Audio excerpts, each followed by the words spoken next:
Hello, welcome to my review breakdown of Wakanda Forever.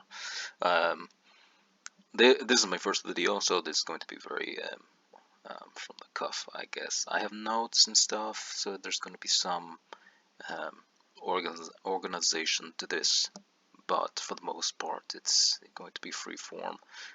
Just warning you, it might be some time. But if you welcome a review of sorts on this film, then you're uh, welcome to enjoy as much as you can. I'm gonna try to keep it brief. It probably won't be because I have a lot of notes to get through, but let's get into it. Wakanda Forever, otherwise known as Black Panther Part 2 or Black Panther 2. Um, So I was looking for pictures for this film, and I found this. I don't know if it's um, official promotional material. I don't think it is, because that hardly looks like Shuri. I don't know. I, I I don't know. I only found it interesting because they gave her quite a figure in this picture. She definitely does not look like that in the film.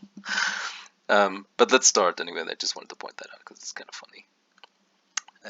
It starts with the funeral. By the way, this is going to contain spoilers if you haven't already realized that. If you are interested in watching this film, please go and watch it. It is worth a watch. I would have said otherwise, but it's worth watching. So go ahead and take a gander if you don't want anything spoiled for you. Otherwise, let's move on. I think this was a good intro. It was a little juxtaposed for me because the traditional music, which I'm guessing is being used here, is very upbeat. It's a celebration of T'Challa's life, so it makes sense. But it felt a little jarring to me to go from his close family, the music was very somber, to immediately to this, and then back to this somber moment towards the end of the funeral. I would have kept the camera very close in to the family throughout, and let the upbeat music fade in as they go through that crowd. Um, that uh, that's just a nitpick. Otherwise, I quite liked the scene. Um, the mural was a bit strange, but otherwise it worked pretty well, and I liked it. It was okay. Um, I think after this we get a scene with the Lake Bell, who happens to make an appearance in this film, and she does a really good job in it. I mean, she's a very good actress, so I'm not surprised. What I am surprised with, though, is that this general guy, I'm gonna call him the general, I don't know if that's actually what he is, but this gentleman behind her, as they're walking, they put their earbuds in, they're walking along the uh, edge of the ship, and this man sees someone else, someone he knows, walking towards the edge. They're already aware that there's a quote unquote sonic attack that's making everybody jump off the ship. And this man calmly walks in front of this general, and the general doesn't pull him back immediately. I just thought to myself at that point, like, just grab him, grab him, grab him. But he let him get on the stand on the edge before he fired his gun, which he didn't need to, um, which was a good idea to snap him out of it. But I think anybody's first choice would have been to just pull him back, especially considering he knows what's about to happen to that man. But he didn't do that, which is very strange. Pulled me out for a second. Um, so, based on this attack, the U.S. has every reason to believe it's Wakanda that did this attack. Obviously, it wasn't them, but um, there's no proof at all. I think what was strange. Well, I'll talk about the. Um, hopefully, I'll remember, and I'll talk about that stuff in a bit. M'Baku. This was a good scene with M'Baku. I like M'Baku quite a bit. He's probably my favorite character at this point. He's the only one that makes any sense in this scene. I'm not sure why there's legitimately zero reason for Wakanda to find the scientist. They lose nothing in a few adamantium detectors. Um, I guess they don't want to lose their power position. That seems to be the only reason they would care about the existence of this scientist. Wakanda doesn't. Also, I don't think Wakanda, the creators of the film, want Wakanda to appear as an entity that uh, desires to maintain its power position of being the only country with access to adamantium at all costs. So I don't know why they would be so concerned with this scientist. The real threat is obviously the invader who just broke through their borders, and made demands. That's obviously the real threat, and M'Baku seems to be the only one who realizes this. The queen doesn't, her generals don't, um, her second in command doesn't, Okoye, I believe. I think the first course of action should be to establish communication. M'Baku goes a bit far, but he's a warrior. Kill Namor. um, but establish communications, maybe to try to garner some kind of peace. That's what Wakanda has been doing so far with the rest of the world. I don't see why they wouldn't take this course, even if even if Namor himself invaded their borders and is trying to make demands. I don't see why they wouldn't do that. Um, yeah, I don't know how they did this either. Just pointing it out in the movie, how did they do that? Does not make sense. Um, not making a single sound. Yeah, just bringing it up in the film in a line doesn't make this any less ridiculous. It was completely unnecessary too. I don't see why he needed to show them that. Um, yeah, I don't know. Let's move on. Let's carry on. Um, so again, I don't know why they undertook this task of finding this girl. I don't know why it's a concern for them. I don't know why they're even considering handing this person over to Namor. But what makes it very strange at this point is that Shuri says she's a student, we can't give her to Namor. As if it was a consideration at any point. Because, I can't believe it was even a consideration. Because would it have been okay if it was a professor? Or if she was some other race? Like, what if it was this guy? Would it have been okay then? It's just very strange. I don't know why. I don't know why that line was in there.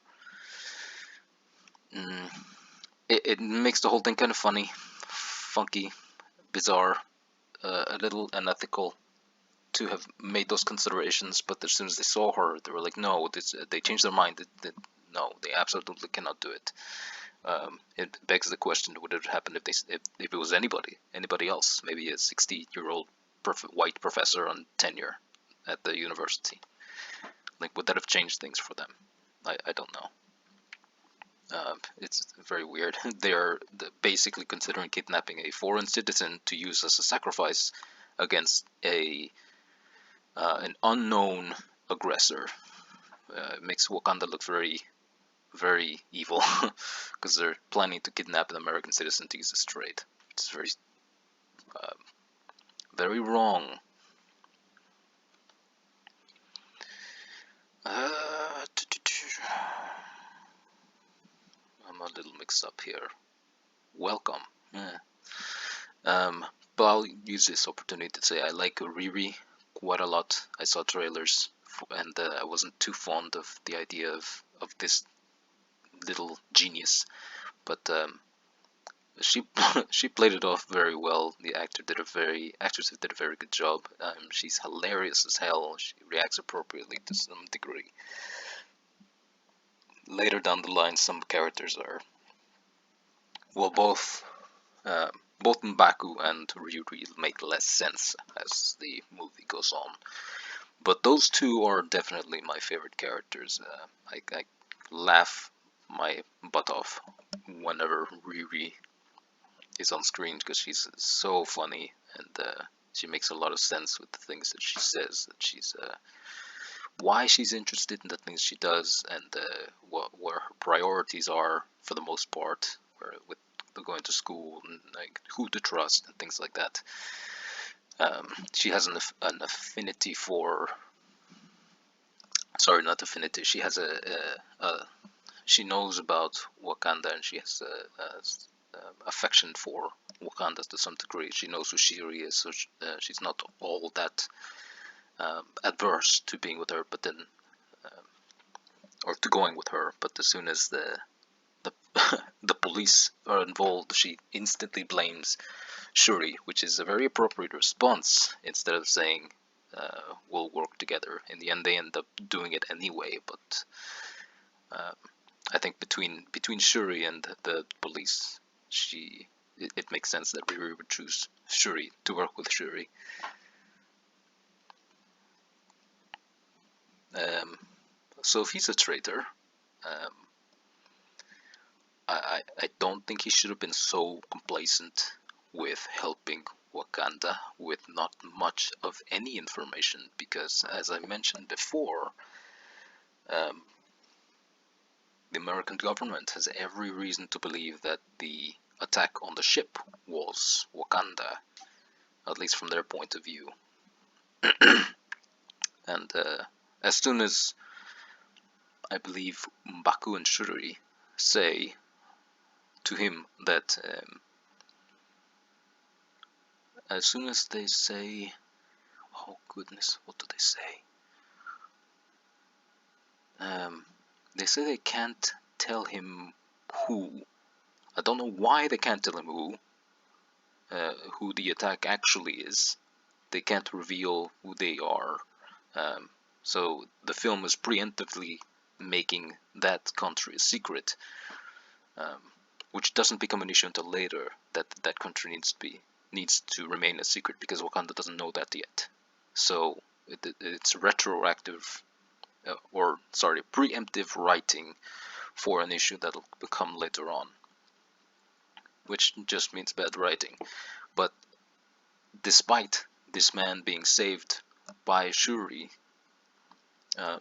he is too willing to betray his country to help Wakanda, another country, an entirely different country, with little to no, well, no, with no evidence whatsoever of the truth of an attack that he and his government or his are concerned with. He was too quick to leap into traitor status. And if that wasn't bad enough,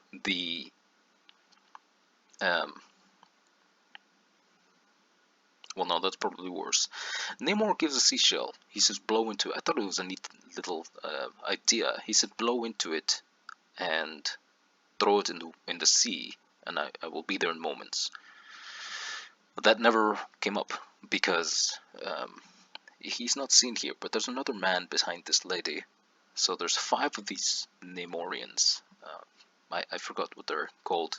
Some names I'm going to remember, some I'm not. Some characters I'm going to refer by their actor names because the actor's just more memorable, like Bell, for example. So I'm going to call them Nemorians. That's just how it's going to be. I don't remember. There's another man behind this lady here. So there's 5 of these Nemorians that came to intercept Riri, Shuri, and Okoye.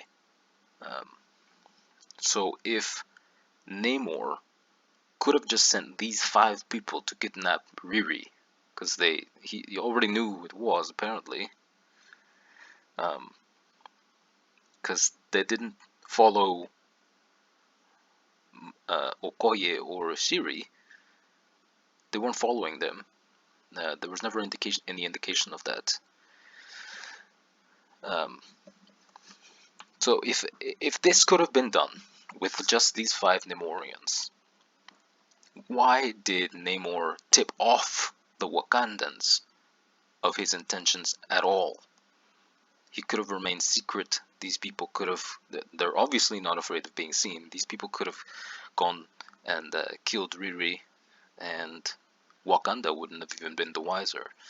Would never have known. So I was very upset that the seashell never came into question again. Never came up again. It was a neat design, and it just completely abandoned it.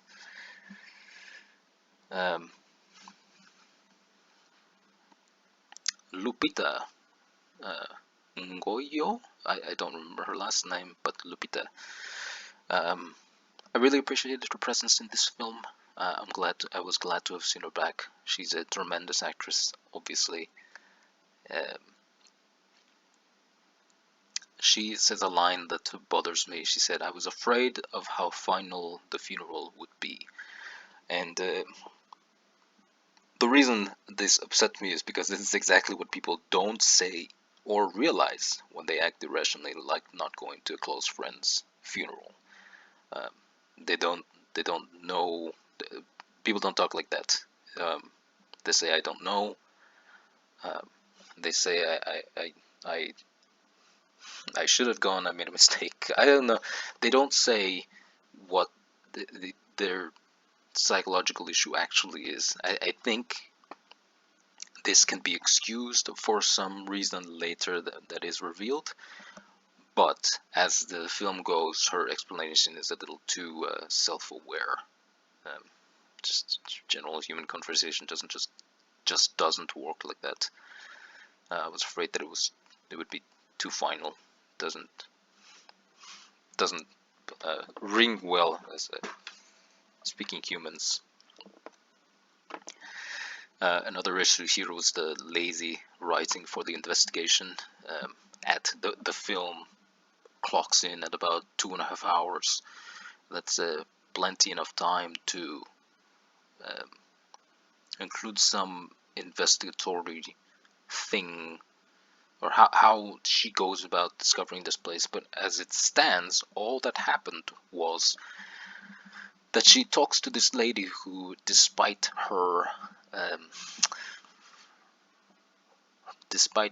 any reluctance, is very, very willing to talk about the secret society or whatever. I don't know how Lupita got this information. I don't know how she knows who this woman is. I don't know how she knew that talking in her native tongue was going to help. I don't know. Nothing led to this. It was just instant. It might be nitpick, but some elaboration would have been nice. A lot of investigatory films show how information like this is gathered. It doesn't take too much, and as it stands, it was just very instantaneous. Zama, Yucatan. This this is literally just a nitpick, but this scene made me laugh hysterically, because this shot, the shot immediately after this shot, is a shot of Namor's mother, a wide shot of Namor's mother standing on the beach, right down there. In fact, I can see a little dot that could even be her. I'm sure it's not the film. I'm sure it's something else entirely. But I couldn't stop laughing because she's standing static, completely static, staring out into the ocean. There's not even a sunset behind her because the sun is pointing towards the camera now, but in the next shot, it's the camera is on the same side as the sun towards her. So you can't even see the sunset. There's nothing that interesting to see except for this pyramid here. um, but she's blocking it out. Anyway, it's hilarious. It was hilarious as hell to me because Namor, as he's telling this backstory, doesn't keep talking, so it just transferred over to 1571 AD Zama, and I thought it was a whole nother scene. I didn't know it was a flashback. So this is not a shot. This is the shot that I would have did. This is actually several shots after the shot that I'm talking about, but this is the shot that I would have transitioned from this to this as Namor kept talking. Um, Again, that's probably a nitpick. That's probably something personal I would have done shooting because just her standing in a full wide, completely static with nothing going on, no sunset in the back, with the background quite like it is here, where it's just kind of grey, no wind, was just hysterical to me. Draw oxygen from the sea. That's what Namor says. It allowed his people to draw oxygen from the sea. I thought it was weird because there's more oxygen in the air. But I looked it up and fish work the same way. They literally draw oxygen from the water, which is supposedly 800 times more dense than the oxygen in the air. So if I have a complaint about this, I should have a complaint about how fish operate. And fish exist and they operate just fine, and they do choke on if they're out of the water. So makes sense. I don't know why Child Namor was taken aback by what was going on. As it stands, he does not know the surface world. He's not familiar with the surface world. He has no attachment to the surface world. But he was the first to get aggravated and angry with the what I'm guessing is colonizers, subjugating his previous people. I don't know why that happened. I don't know what his attachment is, or what he thinks it is. He's not aware of the surface world or the people up there, or yeah, I don't know. I don't know why he suddenly was pissed at certain people there. It didn't quite make much sense to me. We can only assume that he has full knowledge of the surface world. His mother must have told him absolutely everything, and somehow he knows who's who in that surface world. It's just the writing. It just needed to happen. He needed to be upset with the surface world.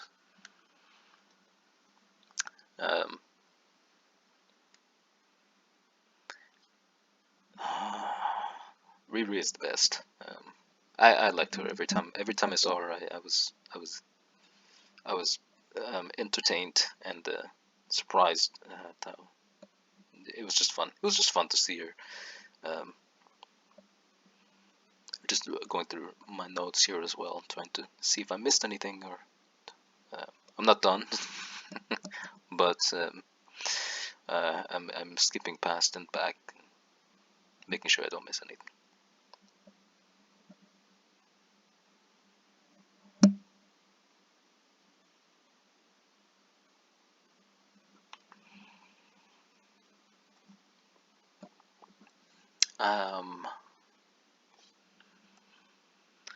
So at this point here,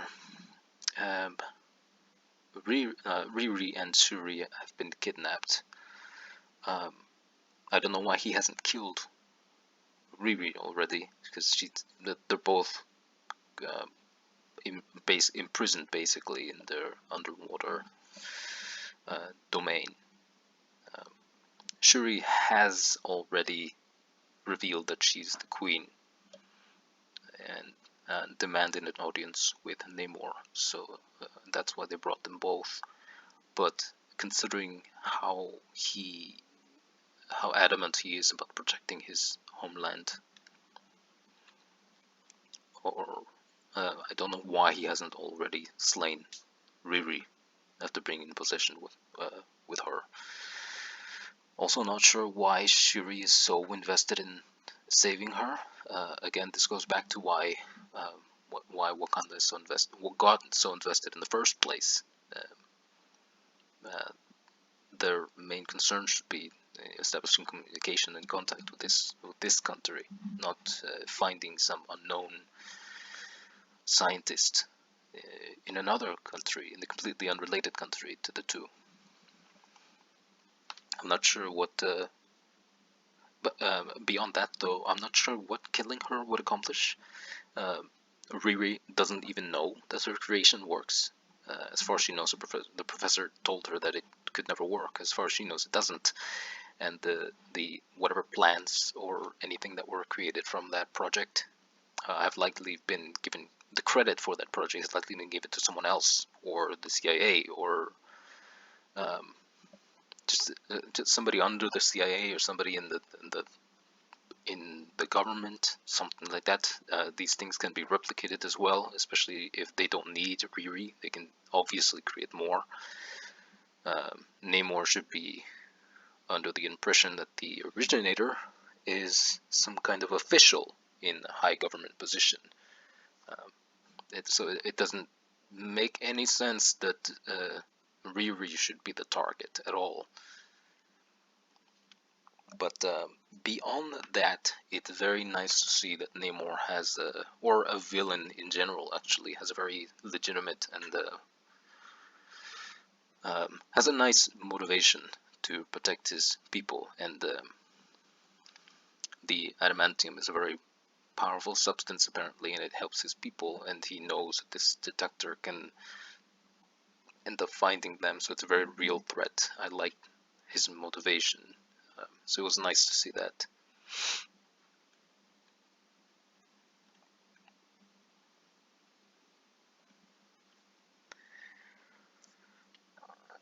Um, so the queen, I don't know why she wants to negotiate for her daughter and for Riri. Um, Riri was never a concern for her. In fact, the first person to ever show any kind of interest in handing over this foreign citizen to the Namor, or the Namorians, was the queen. She was the very first one to consider it. And now that her daughter is gone, um, suddenly she wants to negotiate for her daughter's life, and for Riri's life as well. It doesn't ring true to any human being or mother at all.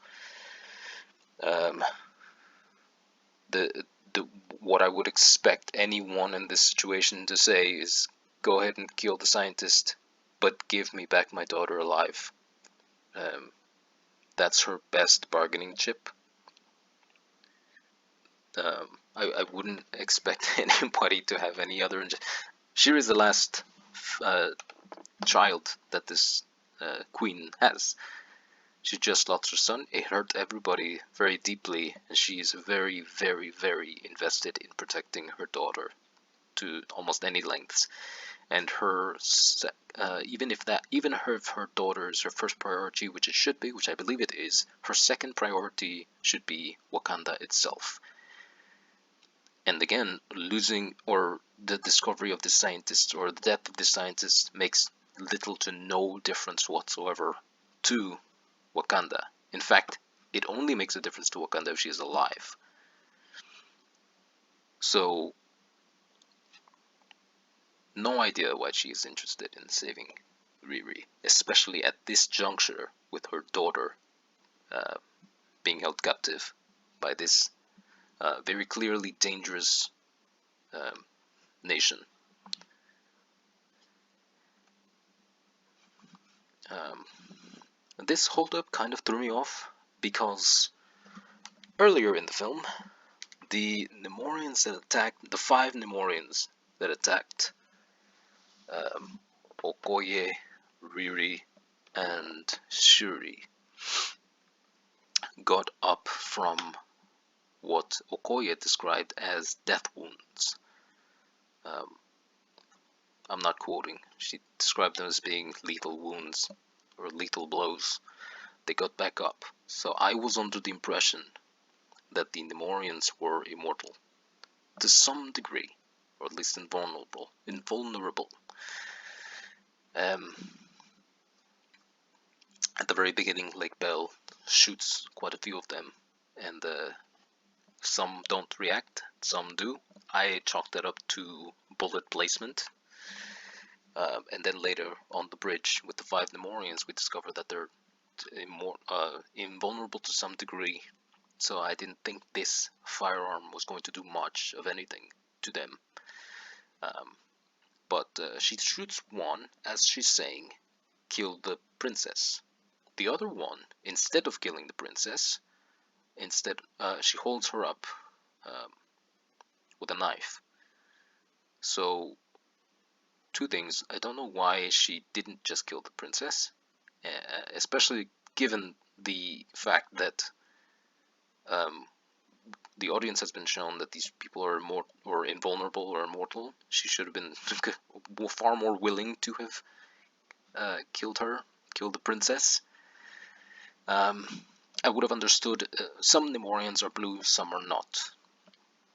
I would have understood if the blue ones, for some reason or other, were the ones to have been shown to be invulnerable, and if this particular lady, I don't have a picture of her, but both of the ladies that were shot here in this scene, Nemorian ladies, were blue. So they're not even regular human skin tone. That would have given the impression that they don't have the same attributes as the blue ones, but they are blue. So that throws that theory out of the water. I don't know what happened here.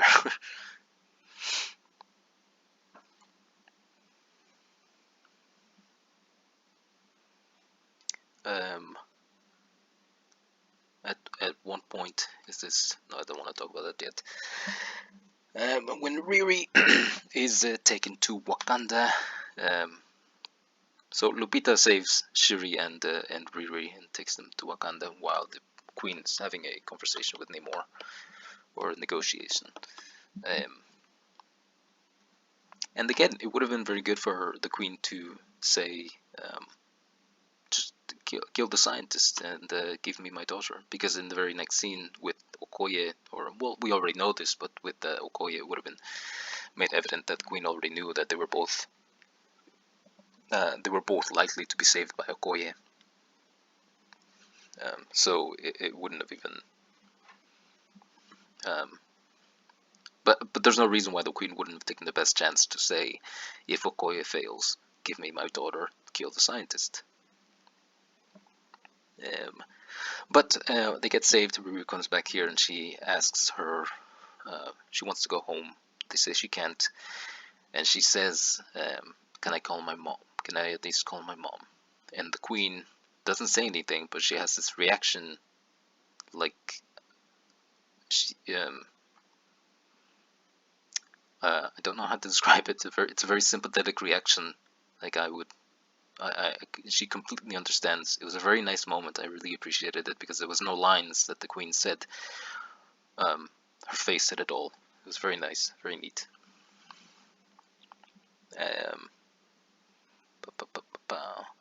This scene with I'm having to backtrack now because this was before Shuri and this was before Shuri got kidnapped by Namor. But I also really liked this scene with Okoye and the Queen, where Okoye tries to plead with the Queen to say, I have given everything to Wakanda, and I should remain general, or I should. She's not asking for that. She's asking for permission to go save Shuri. But as far as the Queen is concerned, Okoye failed her because the Queen's response is she stood by her even after her questionable behavior with Killmonger. and um,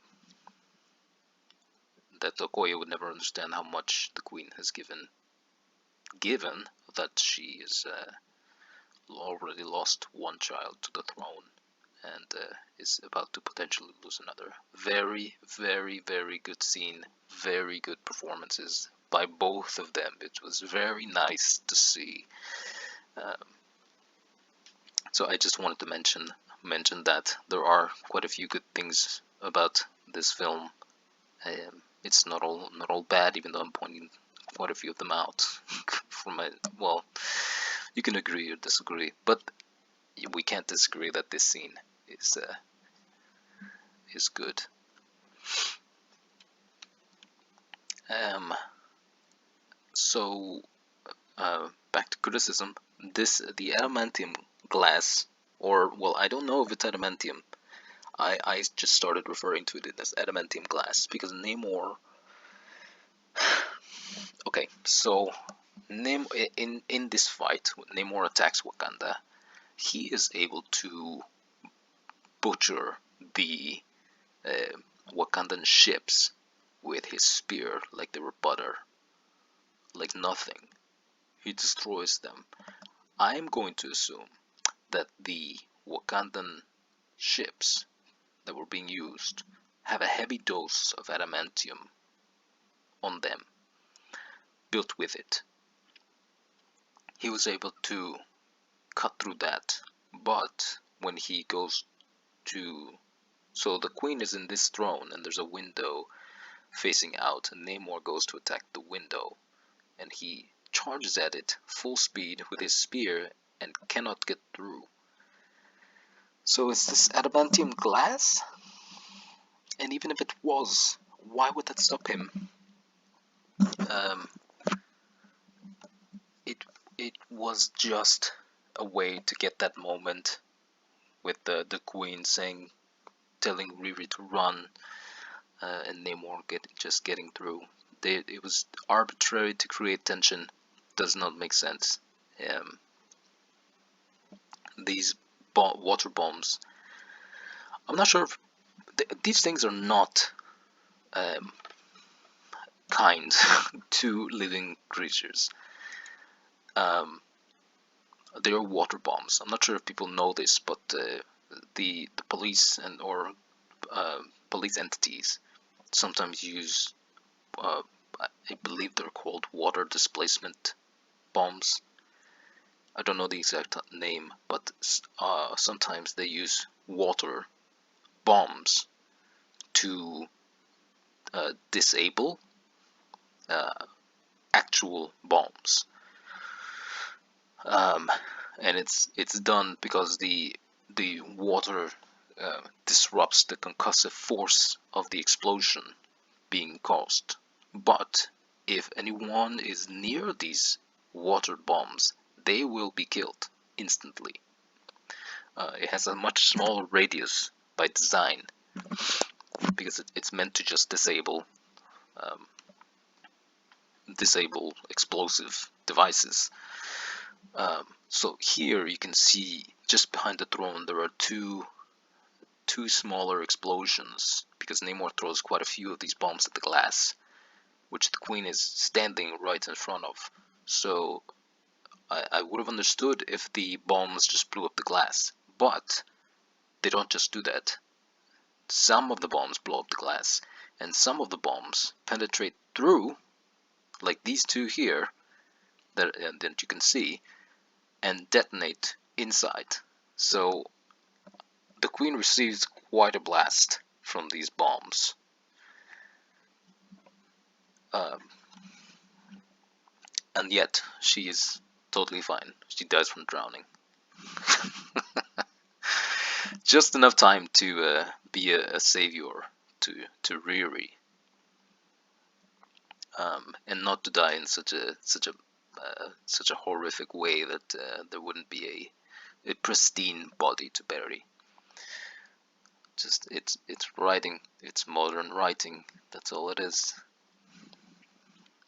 Um, so Namor caught the Wakandans off guard. He managed to kill their queen, At this point, it doesn't have any interest in. I guess I'm going backwards here because this is.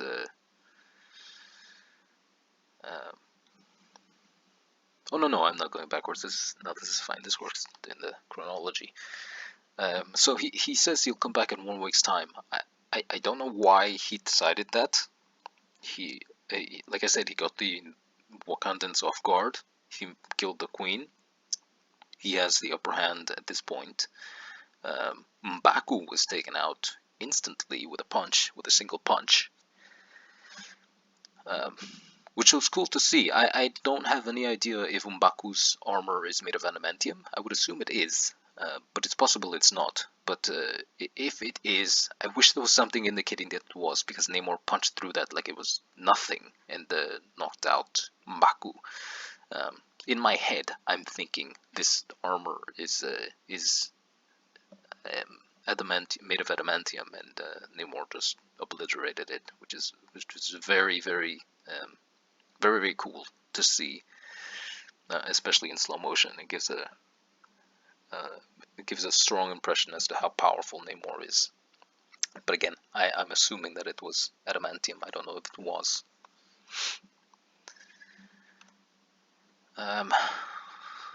So I went back to this particular scene because at one point here in the film, this lady, I forgot her name, um, we'll call her the director. At this point, director says that she bugged Traitor's beats. I don't know how she knew how to do that. She calls him a traitor, by the way. She's right. He is absolutely. There's no question about that, and there's no question that the filmmakers don't see anything wrong with it. Clearly, they don't like, or clearly they don't like America. It's very strange that that sentiment is in there, but like I said, it would have been nice if. Or I don't think I mentioned that. I think I skipped over that. So it would have been nice to see that this American was had a little bit more compunction about becoming a traitor to his own country, to help someone that he doesn't really have any reason to, besides a debt, a personal debt. And there's no reason why you can't say, I'll help you in any way that I can, but I can't betray my country, upend my livelihood. I abandon my family, my friends, everyone. A little more reluctance from him would have been nice. He was just far too quick to throw away everything. Again, for no information, because he knew, as far as he knew, it was Wakanda that attacked.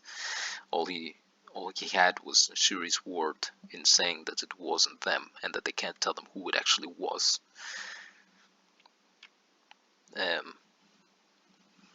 Oh, right. So Namor has, at this point, revealed that his country needs to remain a secret, which explains why the Shuri and Okoye did not tell Traitor, did not tell him who the attackers actually were, even though they, at that point, did not know that Namor needed to keep his country a secret, or his nation a secret. So again, modern writing. It was just read. It was preemptively written that way to facilitate the conflict, of keeping that nation a secret. But she bugged the beats. But the bigger issue I have here is that she bugged the beats with the intention of having Traitor find them at the scene, and not only that, but decide to take them secretly, not alert anybody. So she relied on quite a bit of chance for this whole thing to happen, and for his involvement to occur.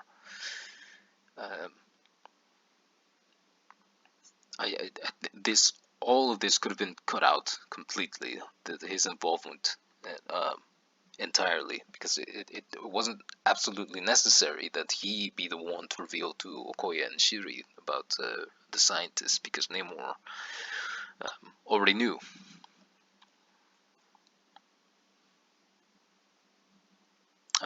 He shouldn't have known, because as far as he's concerned, it should have been somebody else who actually got the credit, because Riri certainly didn't.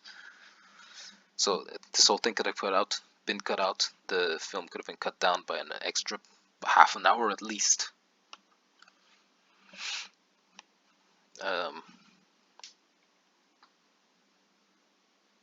Riri has a strange. This is where Riri and Mbaku's characters start to break down.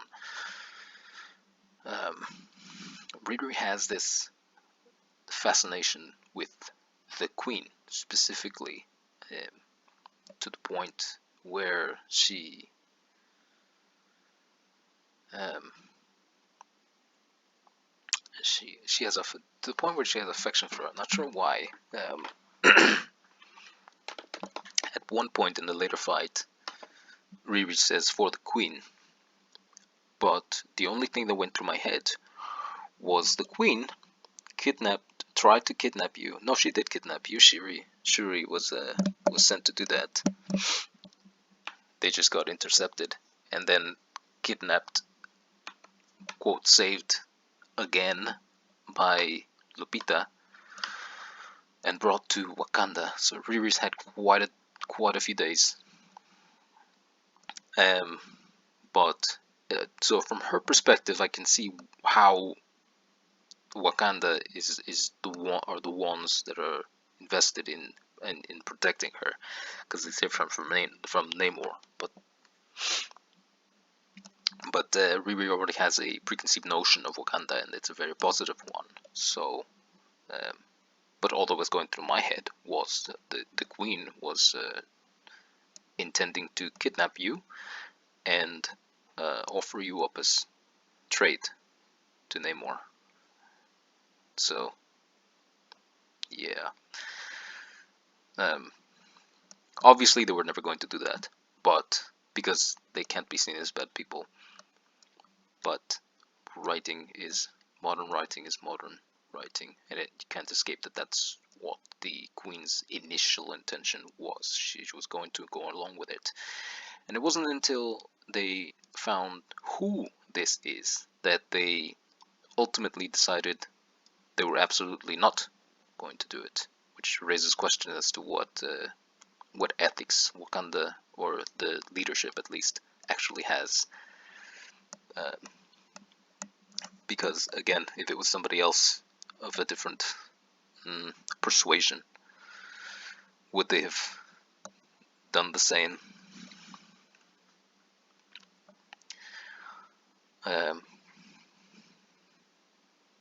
This was a very forced scene.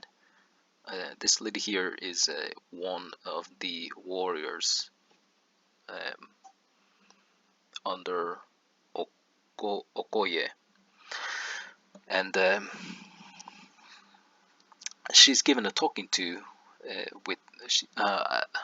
I can't remember what this kind of scenes, the name of this kind of scene is called, but it's the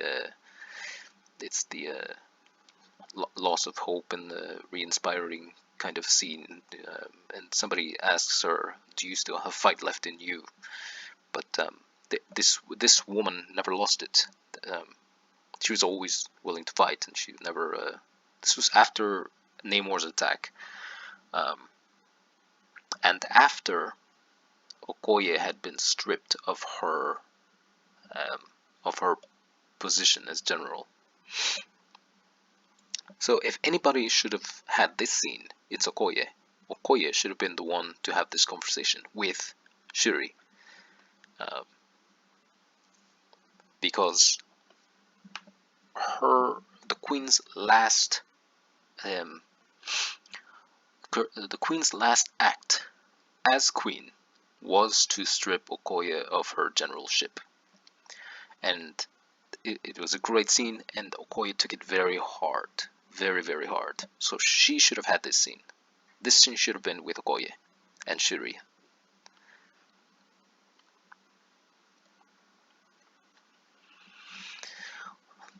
And then the Black Panther rises again. Um, it was nice to see Michael B. Jordan back, although in my opinion it was a pretty lackluster shit scene. It didn't ring very well. I think his ultimatum at the end was something like, well, as far as I read it, was are you going to be noble, or are you going to get things done, which are not mutually exclusive. It didn't make much sense to me. Shuri was under the impression that she failed the whatever trial it was that was meeting meeting Killmonger in the ancestral plane. But it turns out it worked just fine. She got the powers and she was great. Which, yeah, I think this is always going to be a point of contention. I think this is always going to be a question at that point. Why not give the herb to everyone so that they can fight? She didn't have any trouble creating it. It's not like she was waiting for this herb to be created in the lab over several days, and there was a very low chance of it actually functioning. As soon as she asks the computer to print it, it prints it within several seconds, and it produces this much liquid. And I was actually surprised about this, but I thought she was going to drink that whole thing. But turns out she only needed like less than an ounce of that stuff. Less than half an ounce of that stuff, because Lupita takes it away pretty quickly. So that could have been used for Okoye and Lupita and M'Baku and maybe Riri. I don't see why they would give it to her, but if they wanted to, they could. Like, that's enough for like 5 people. Might be more than enough for 5 people. But it'll always beg the question, like, if you're not going to give it to your citizens, let's say, then why not give it to your warriors? And if you're not going to give it to your warriors, then give it to your generals. And if you're not going to give it to your generals, then give it to your closest confidants, like Lupita, like M'Baku, like Okoye, who's at this point been stripped of her generalship. I think that's always going to be a question. There's no reason not to.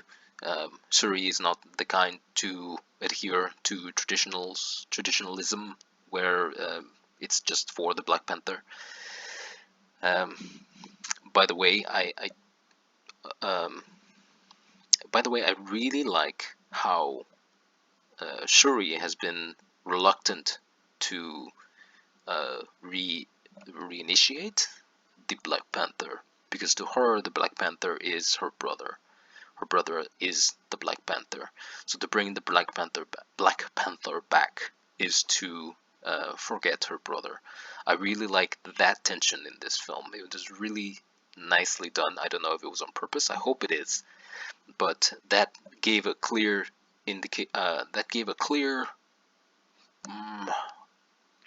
motive for her not to develop this plant, not to make it work, which is why she was only motivated to it when she's further along her grieving period for her brother. There's the plant that she. I'm guessing all of these are the artificial plants that she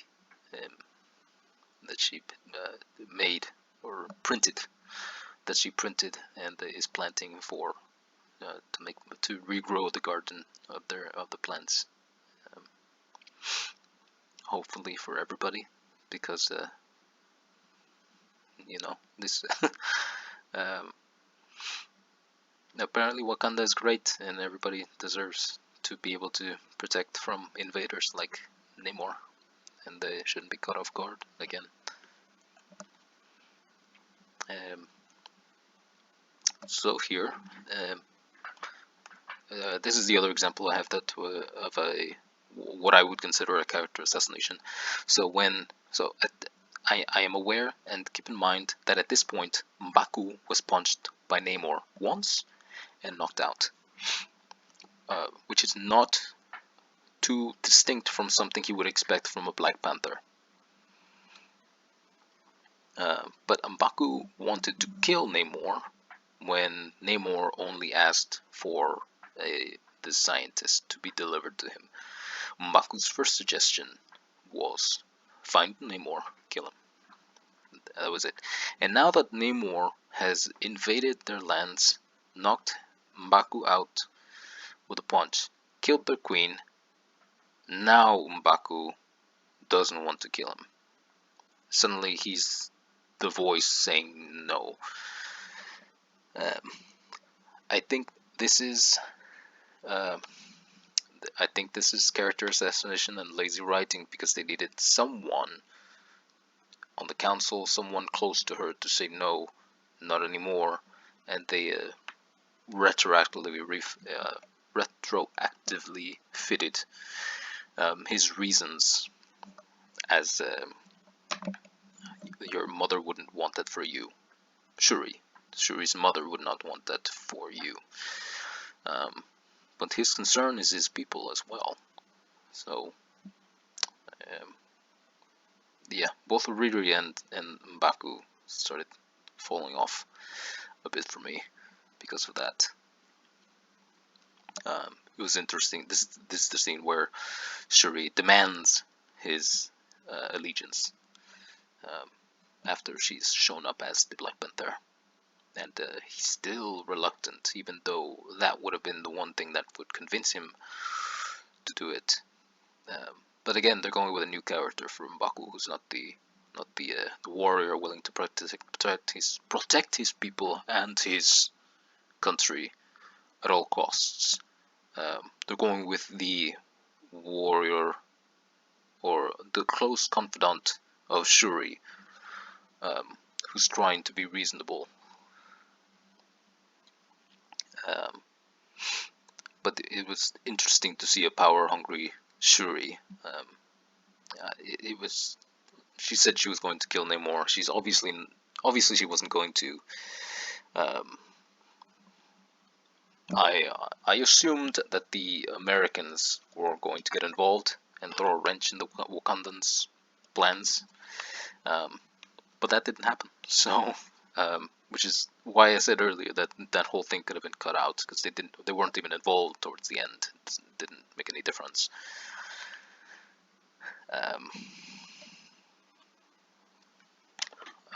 This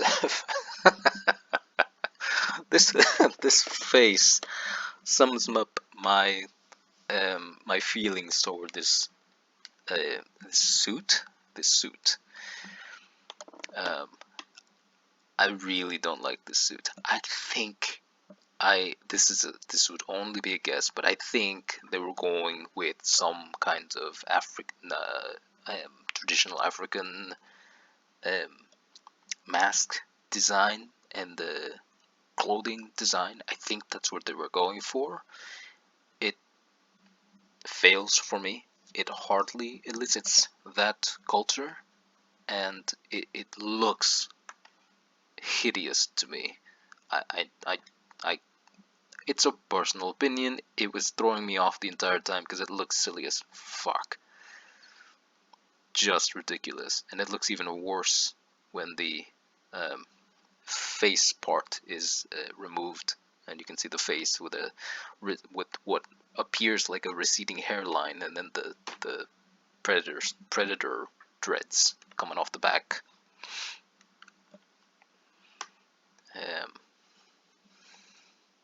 Right, this is I guess I should have had this earlier. This is around the point. Oh, this is the adamantium glass that they're standing behind, that Namor for some reason couldn't get through. But later on, Riri joins the fight, and she says, "For the Queen." Again, I don't know why she said that. I don't remember Shuri being such a um, such a robust fighter. Um, I could be wrong. I don't remember her fighting at all in the first film. And as far as I know, she just shot a few guns in Endgame. So it was surprising to see her so effective, so nimble, so perfect as the Black Panther. Um, I don't assume it's the suit that gives you the ability to do all these things, or the flower that gives you perfect synchronicity and hand-eye coordination and all these things, and something that I would assume Shuri's not familiar with, because I don't. I guess after her brother died, she went through exorbitant warrior training, but it just took me out for a second because she was so brilliant at the Black Panther. Um, no, at least in that sense, there was no hero's journey. Um, she didn't become the Black Panther. She just put on the suit and was the Black Panther, if that makes sense. There was no transition. It was just A to B. Um, Aside from the fight on the bridge, the fight towards the end was, I believe, Riri's first combat experience as well. So, and she was also quite, quite perfect in that fight. And note, both of these women are pretty young, um, and as far as I'm aware, have very, very little combat experience between them. Um, so again, it threw me off, a weird character thing, um, where Shuri and Riri are both just so adept at combat very, very suddenly. Um, it's more jarring for Riri because she's a student at a university and she's never used this suit before this moment on the bridge. Um, so she's never flown before. Um, she did go too high and lose oxygen, but this moment right here is when she regained consciousness and saved her own butt very, very effectively, almost as if it would have planned out. I actually thought that she was going to fall into the water and she was going to need to be saved by Shuri. I guess if she wasn't, she could have still been saved by the Nemorians, who show up pretty soon after this shot here.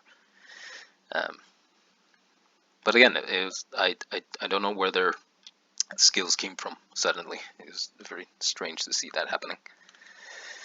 Um, point of contention, when Namor is on a ship being dehydrated, Shuri he starts attacking the ship, and Shuri tells her AI to take them to the desert.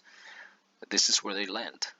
Um, Almost half the entire shot is water. They are not far from water, and Namor can fly. He can still fly. He doesn't lose a part of his little feet, bird things, which are ridiculous. If it's there's a reason why things change from comics or story or books to film, because some things don't work as well. Those little ankle feathers are one of those things. It was I couldn't stop laughing when I first saw them. It was so preposterously ridiculous that I couldn't help myself. And when he lost them, or when he lost a part of them, and Shuri had them, or the Black Panther had those feathers in her hand. All I could think of was Death of a Canary. She had a little bird in her hand. It was silly, but I'm going way off topic here. He doesn't lose those little feathers. He doesn't lose his ability to fly, I would assume, because he doesn't fly after that. Until the fight with Shuri on this particular shore. So at any point he could have leaped back into the water and quote unquote regained his power. He was, I believe the impression was he was clearly shown to be weaker because he at every point he wanted to go back to water, and he was kept losing his ability, and even towards the end, where he's stabbed Shuri, he tries to walk back, and he's very weak. So he's clearly been weak ever since getting caught on that ship that was intended to dehydrate him. So I don't know why he didn't just leap back into the water and then come back to fight Shuri, or just leave as soon as he got there. Uh, there's no point of interest on this shore, on this island, maybe. I'll just call it the beach. There's no point of interest on this beach. There's nothing to protect here. The only there's nothing of interest here, so there's no reason why. And what's his face? Namor can fight in water clearly, so he has the advantage if he just leaves, because Shuri would have to chase him or stay there or go back to the ship where they kidnapped him from. And Namor always intended to be fighting at the ship, near the ship, or on the ship, whatever. Or would have to at that point. But again, they have the upper hand, especially since one of his generals destroyed the sonar, the sonic emitter thing. So they would have had the advantage. He would have had the advantage if he just jumped back into the water. There's no reason for him to stay on that beach. Again, there's nothing of interest there. It was arbitrary writing just to create the fight on an isolated beach. If he was weak on the ship and he lost his ability to fly there as he was fighting Shuri on the ship, and it blew up and they happened to land near the shore, and she was fighting to keep him from running back to the water because he couldn't fly anymore, that would make more sense. I would understand that. But as it stands, he had no reason to stay on the beach. There was nothing holding him on the beach. He could have jumped right back. He could have jumped 20 meters, which he's very able to do, and hit water very easily. So, like I said, obviously she was not going to kill Namor. I was very curious to see what was going to happen. This is why I assumed that the Americans were going to get involved. I assumed they were going to end up killing. I assumed Shuri was going to spare Namor. Namor was not going to give in. He wanted to kill Riri, and that needs to be resolved. So I assumed the Americans were going to get involved and kill Namor not for anybody, but just end up killing him. That didn't happen. So I like this. I really like this resolution, because I felt for Namor having to yield when he finally says it. It hurts because you know that it's somewhere in him he believes that yielding may lead to the discovery and or destruction of his homeland, but he has to put his faith in Wakanda. So it was very nice to see that resolution, because nothing else was involved. It was very, very tense. Obviously, I knew she wasn't going to kill him. I would have liked to have seen maybe if she had to, if she knew she had to, were he not to yield, because she very much wants to, or wanted to, thought she wanted to, but she was never going to. That never came across.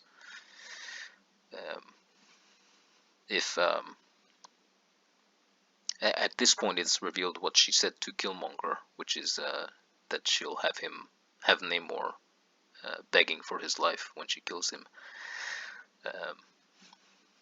If she had said that, if that was shown earlier, when Killmonger was reintroduced, and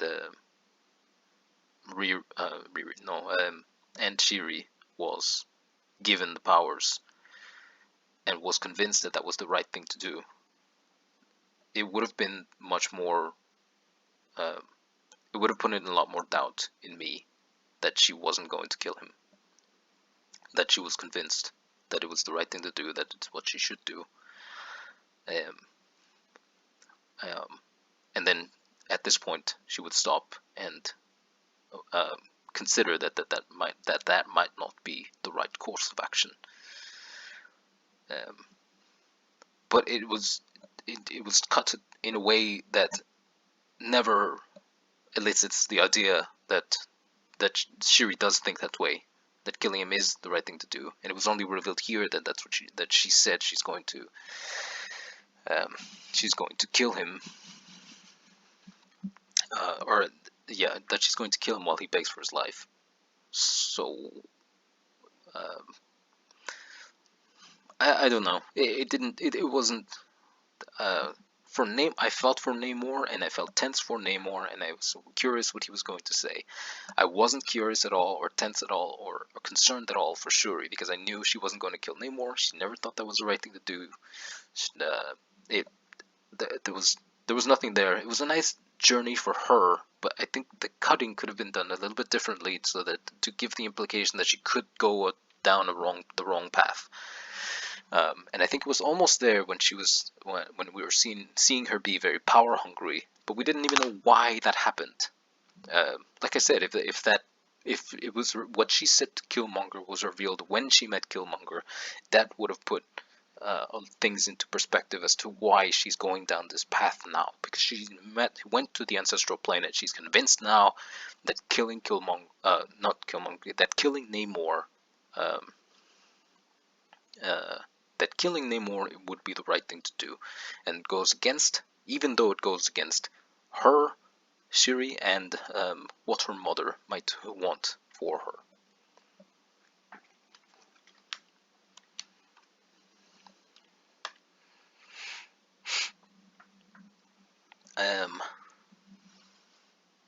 Uh, Before that, I wanted to bring I wanted to bring something else up.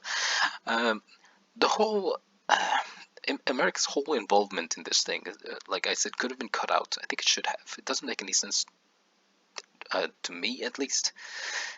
Doesn't make any sense why it's in the film at all. It doesn't involve them in any way, except for Riri's involvement, which again, the American government being involved or being shown um, doesn't really have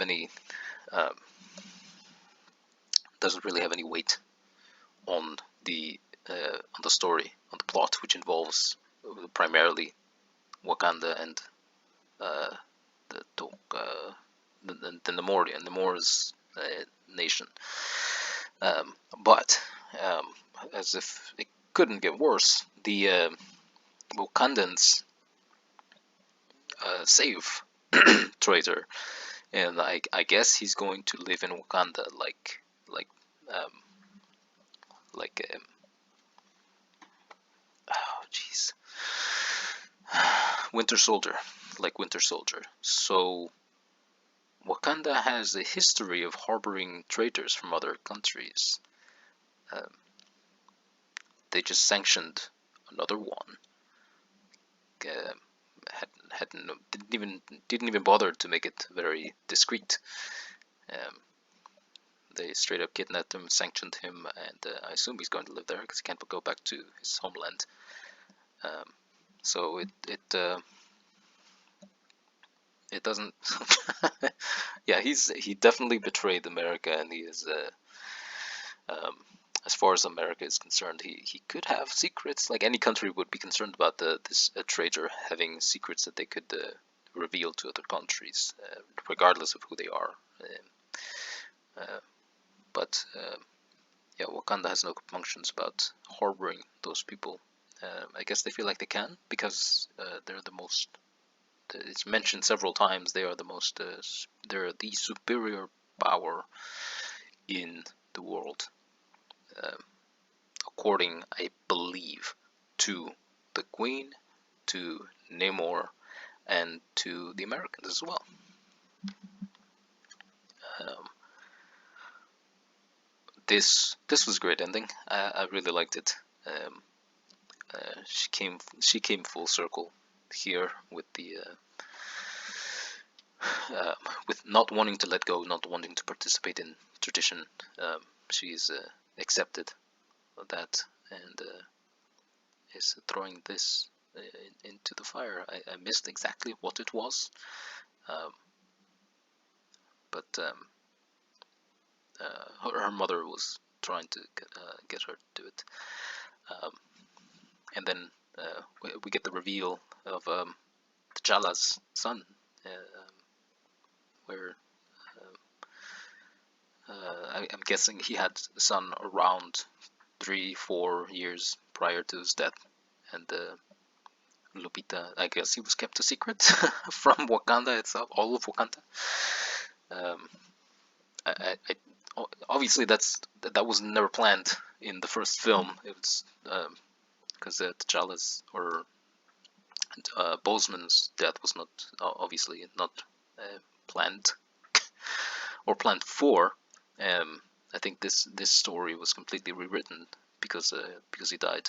So the story was originally going to be something else entirely. So in this film, it's introduced that 3 to 4. I'm guessing his son is about 5 years old. Maybe, yeah, around that age.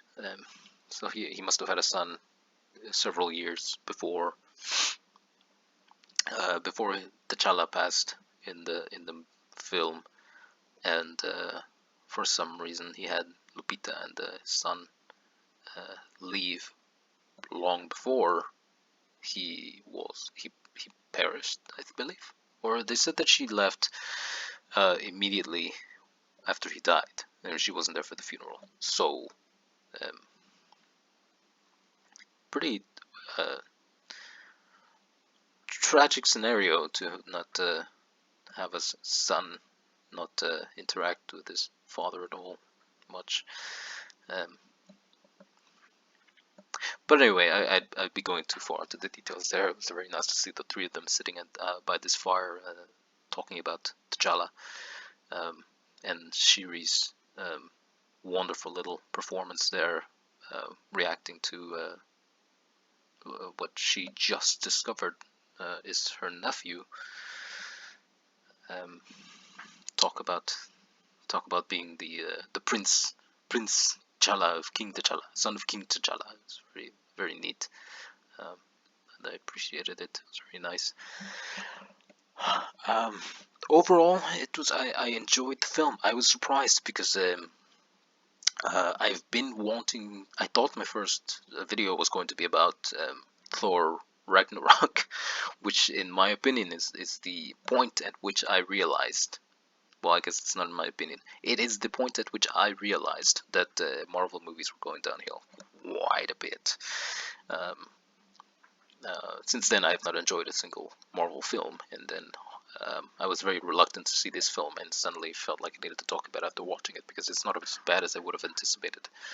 It was actually very good. I liked Baku and Riri; they were my favorite. Later on, I felt like their characters were assassinated for arbitrary reasons, just to create conflict, or to create some moments that they wanted in the film. So that did not make me happy. But the performances by almost everyone was very great to see. Almost everyone was quite a powerhouse in this film. Lupita obviously is a tremendous actress. I've never ever seen Shiri before in anything else, but it was nice to see her take on a lead that she could hold up, because she did a very good job, and she's obviously a very talented actress. Mbaku was the most in it to me, the most convincing as a person of the world to me. Riri was just fucking entertaining and really hilarious.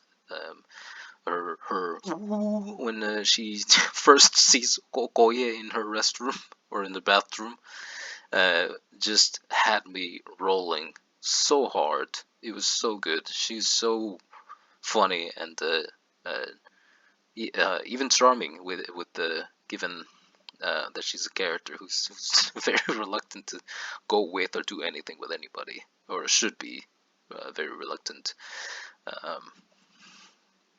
Okoye herself was, my goodness, what a scene with the Queen that was, and the Queen also did a tremendous job eliciting the responses a mother would have towards a a child that is also suffering from the loss of a family member. Um, she needed to remain strong for Shuri. She's trying to teach her how to move on, how to let go, how to move ahead, how to persevere. Um, yeah, it was just a wonderful performance. Oh, I didn't mention that I really liked the resolution where where Shuri is about to kill Namor, or threatening to kill Namor. I really liked that both their mothers were featured heavily, um, as if Shuri's, well, not as if, it's very clear that Shuri's inspiration to spare Namor, to be a beacon for Wakanda and for nations, not only Wakanda, the Wakandan nation, but other nations like the Namorian nation, and Namor's mother, who um, loved, who yearned for the surface world, and um, I believe it was painted through Shuri, but I can imagine that Namor felt the same way, where their peoples are the same. It just went back and forth between the the citizens of Namor and Wakanda, that they were very similar, and Shuri saw that, and I believe that the implication is that Namor saw that as well, um, but he was very much thinking of his mother, uh, because we saw flashbacks of her, and obviously Shuri wouldn't have that info. Um, so it was, I really liked that. It was very pleasant to see that. This ending was nice. They aren't usually. They're very arbitrary. It was very different to see a villain yield, um, yield in a fight, and turn around and realize that there might be some benefit in cooperation. Um, I think it was mostly just to see Wakanda as the good entity, but regardless, it still works. It still works that way. I think overall, I would give this film a 5 or 6 out of 10. I think so many things held it up, like the acting most of all. The music was very nice. Um, the the shots were great, despite some of the issues I had with them. Um, I would I would probably be comfortable giving it a 6. I'm torn between um, 5 or 6. I'm gonna say 5 or 6 out of 10. Um, I can't really decide if it's a 5 or 6. I cannot give it any higher than that, thanks to the plot conveniences and some of the things that didn't make sense, and the character assassinations that occurred, and some of the shots and cutting that did not work. Uh, can't give it any higher than that. But overall, I'm very happy with having watched it. I wasn't disappointed. Um, my expectations were not high, because I don't have high expectations of Marvel films anymore. Um, so I don't know if that had any influence, but I'd like to think that as soon as I get involved in a film, like I did with this one, I'm able to evaluate it for myself very um, very honestly. So thank you for being here for an hour and 24 minutes. I tried, like I said, I tried to be as quick as I could. I tried to include every note that I could. But this is actually about the length that I expected for it to be, maybe a little longer. But thank you very much. If you, um, I hate to welcome dissent, but write whatever you feel like you wish. I like conversation. I like disagreement and debate as well. Some people think debate is only an argument, but I don't think so. I enjoy debate. But let me know if you feel differently, or if you would give it a different grade. I know I'm battling between a 5 or a 6 out of 10, but if you feel that's accurate, IMDb actually has it as a 6.9 out of 10, which is which is interesting. I thought it would be a lot higher, but that's very close to my rating. So I'm don't quite agree with it, but it's close to something I would agree with. Um, so it's very interesting. But anyway, thank you very much for listening. This is Red Training Wolf. Have a good one.